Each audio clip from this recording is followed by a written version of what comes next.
इस कहानी से जानिए कर्म बड़ा या भाग्य। इस दुनिया में कर्म को मानने वाले लोग कहते हैं भाग्य कुछ नहीं होता और भाग्यवादी लोग कहते हैं किस्मत में जो कुछ लिखा होगा वही होकर रहेगा।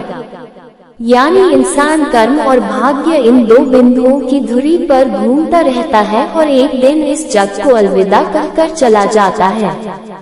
भाग्य और कर्म को अच्छे से समझने के लिए पुराणों में एक कहानी का उल्लेख मिलता है। एक बार देवर्षि नारद जी वैकुंठ धाम गए। वहां उन्होंने भगवान विष्णु का नमन किया। नारद जी ने श्रीहरि से कहा, प्रभु, पृथ्वी पर अब आपका प्रभाव कम हो रहा है। धर्म पर चलने वालों को कोई अच्छा फल नहीं मिल रहा। जो पाप कर रहे हैं उनका भला हो रहा है।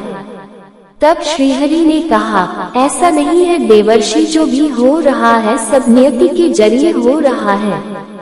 नारद बोले, मैं तो देखकर आ रहा हूँ, पापियों को अच्छा फल मिल रहा है और भला करने वाले, धर्म के रास्ते पर चलने वाले लोगों को बुरा फल मिल रहा है। भगवान ने कहा, कोई ऐसी घटना बताओ। नारद ने कहा, अभी मैं एक जंगल से आ रहा हूँ। वहाँ एक गाय दलदल में फंसी हुई थी। कोई उसे बचाने वाला नहीं था। तभी एक चोर उधर से गुजरा। गाय को फंसा हुआ देखकर भी नहीं रुका। वह उस पर पैर रखकर दलदल लांघकर निकल गया। आगे जाकर चोर को सोने की मोहरों से भरी एक थैली मिली। थोड़ी देर बाद वहाँ से एक वृद्ध साधु गुजरा। उसने उस गाय को बचाने की पूरी कोशिश की। पूरे शरीर का जोर लगाकर उस गाय को बचा लिया, लेकिन मैंने देखा कि गाय को दलदल से निकालने के बाद वह साधु आगे गया तो एक गड्ढे में गिर गया। प्रभु, बताइए ये कौन सा न्याय है? नारद जी की बात सुन लेने के बाद प्रभु बोले, ये सही ही हुआ। जो चोर गाय पर पैर रखकर भाग गया था उसकी किस्मत में तो एक खजाना था, लेकिन उसके इस पाप के कारण उसे केवल कुछ मोहरे ही मिली।